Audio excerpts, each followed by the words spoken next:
JC Tickets provides first-class trips to Ravens road games, including airfare, 4-star hotels, game tickets, and cocktail parties. We also help provide great seating locations to all Ravens home games. JC Tickets, where the games begin. Visit us at jctickets.net.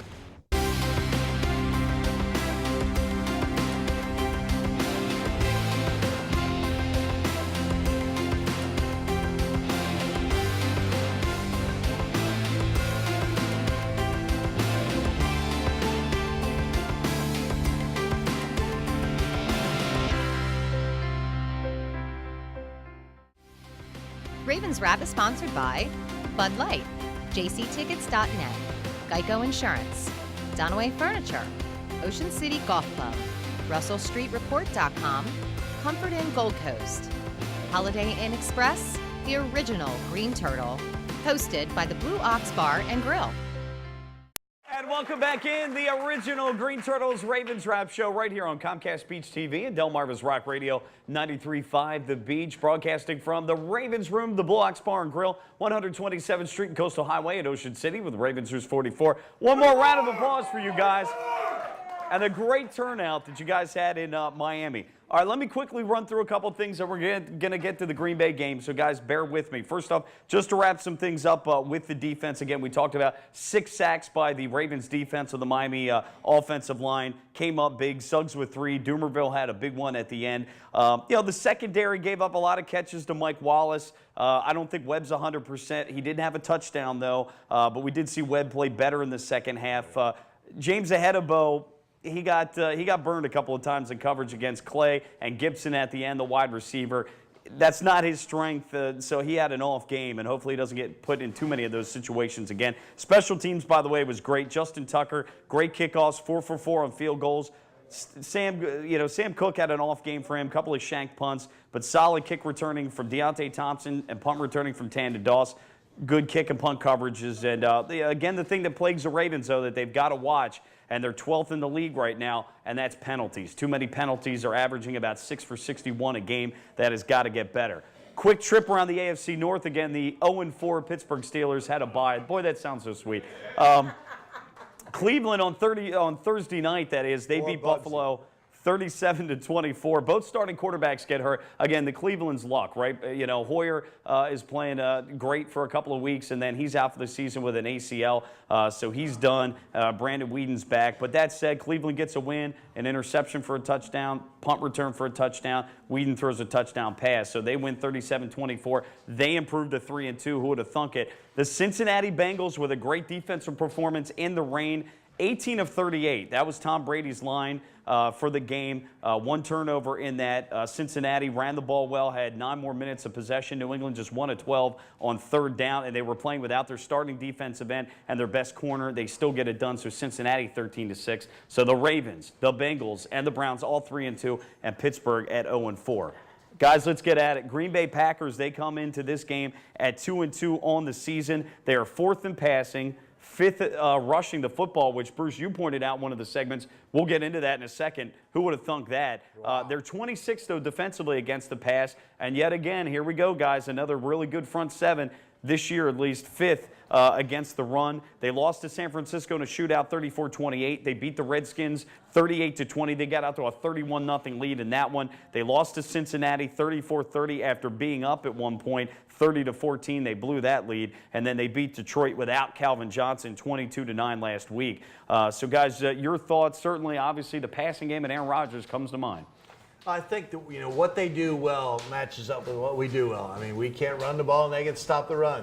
We can pass and they can't stop the pass. Their best linebacker, Clay Matthews, is out. So, that's going to make a difference. We're very strong at home. They can't play on the road. They've lost the last 4 road games. We've won our last 13 games against NFC opponents. So, hopefully that will land a little bit. But this is going to be a tough game any way you cut it. I firmly believe that although the Miami game was such a huge football game, it really was. They needed to win in Miami. Miami being 3-1 coming into that game. Now you have Aaron Rodgers. The big difference with Aaron Rodgers is he will not take sacks. He understands even anywhere around there, he will throw the ball away. He'll live to fight another day. Now, from the other side, the Green Bay is going to run the football. They're going to run the football, so you're going to have to stop that. But at the same time, the secondary, when they went in on Monday, and I'm sure the secondary coach sat them all down and said, fellas, all of you, at times, we're going to leave you butt naked. You're going to have to understand that at times, in order to do this, we don't want them to know, but we're going to leave you out there. This is your game to win or lose. And it truly is against good quarterbacks. It's all about secondary play, and we'll see how that shakes out, because that's going to be the key. They run the ball well, which is unlike Green Bay, but they can go long and they can really carve you up with the passing game. So it's really a secondary, this secondary, the Baltimore Ravens, the game is a lot on them. I mean, Craig, this is scary. Now that the Packers have a running game, they go out, they draft Eddie Lacy, who's averaging about 4 yards a carry, but James Starks, who's been on the roster for a couple of years, 5.5 yards a carry. They draft Jonathan Franklin, 6.5 yards a carry. It's a combined effort, plus you throw in some Randall Cobb reverses, and this is a team that has a running game paired with the passing game with 3 really good receivers and Aaron Rodgers. I don't know how you stop this thing. Well, that's exactly what I was going to say. Who's the starting running back for the Green Bay Packers? They've been doing this with a committee of running backs, which you typically don't see an NFL team in the top 5 in the league rushing with a committee of running backs. It's typically Adrian Peterson or a feature back like that. So that's the most impressive thing for me, is they're doing it with a committee of running backs. It doesn't matter who they plug in there. They're getting the job done in the running game.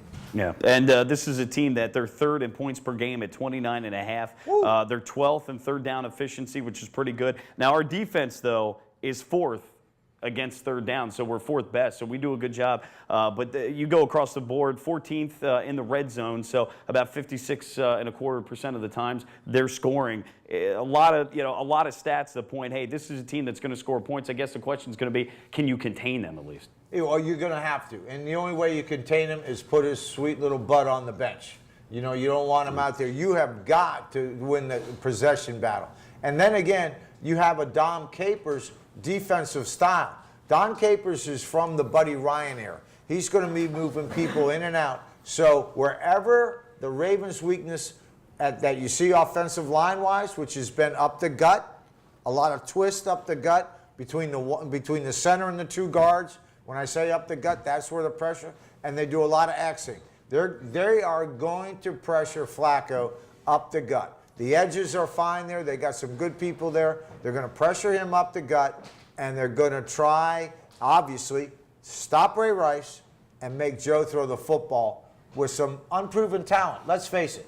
You have Smitty, okay? You got Torrey Smith, and you got a tight end that's not quite sure. And other than that, you have potentially good players, but they're going to have to play big-time football to beat them.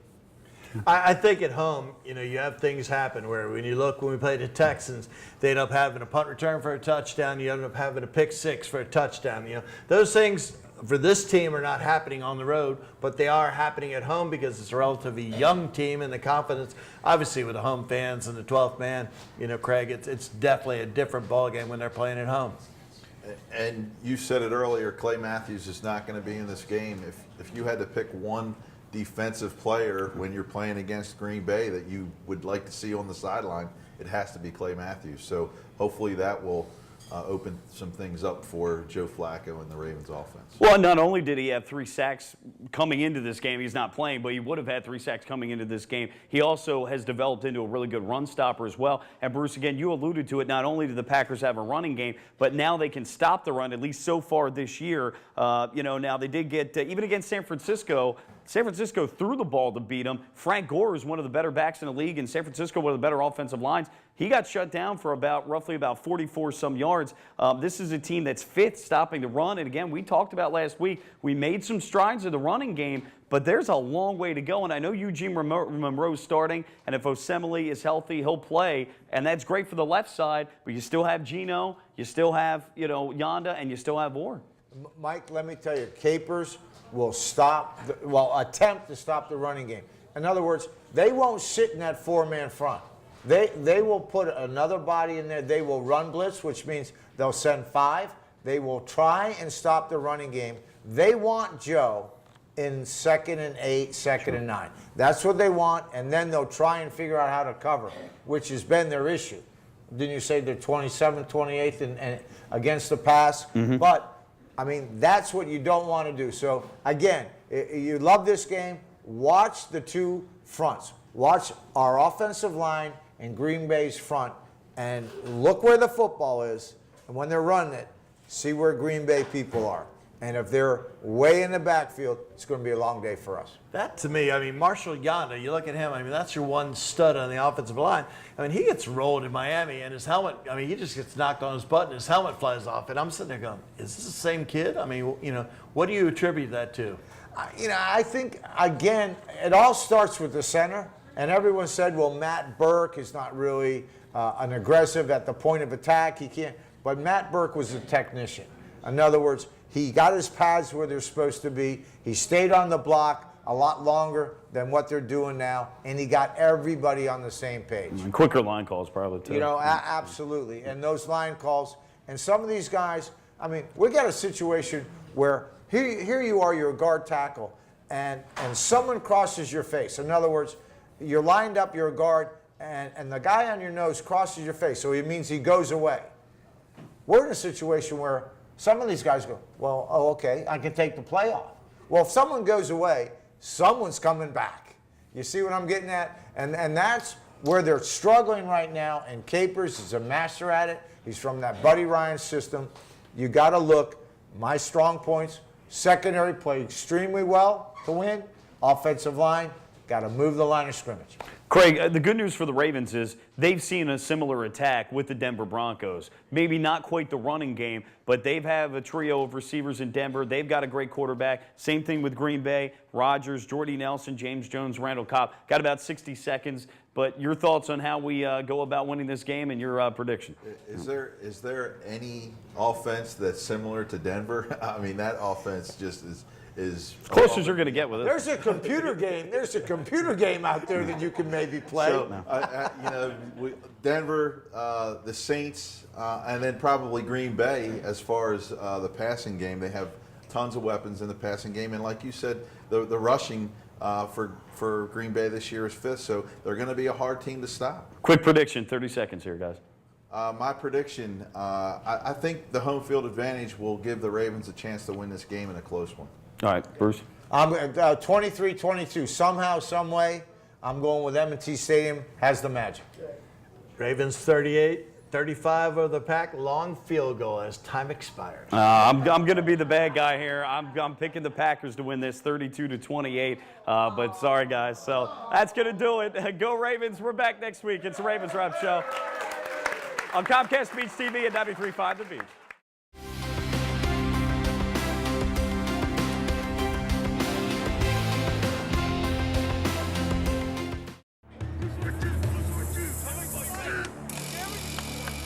What's this all about? We're giving Rich the NFL experience of a goal line dive. Really?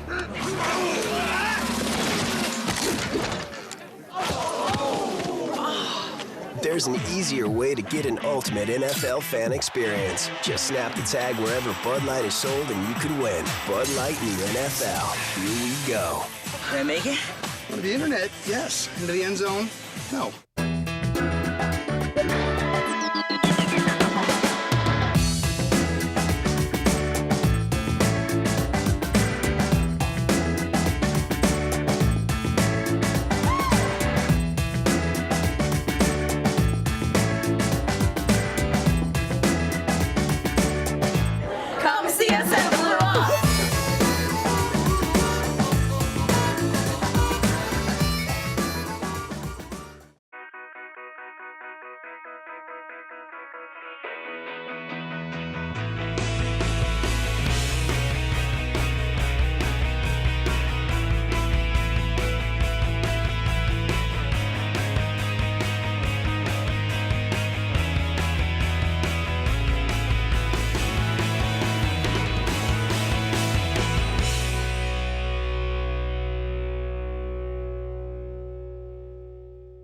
JC Tickets provides first-class trips to Ravens road games, including airfare, 4-star hotels, game tickets, and cocktail parties. We also help provide great seating locations to all Ravens home games. JC Tickets, where the games begin. Visit us at jctickets.net.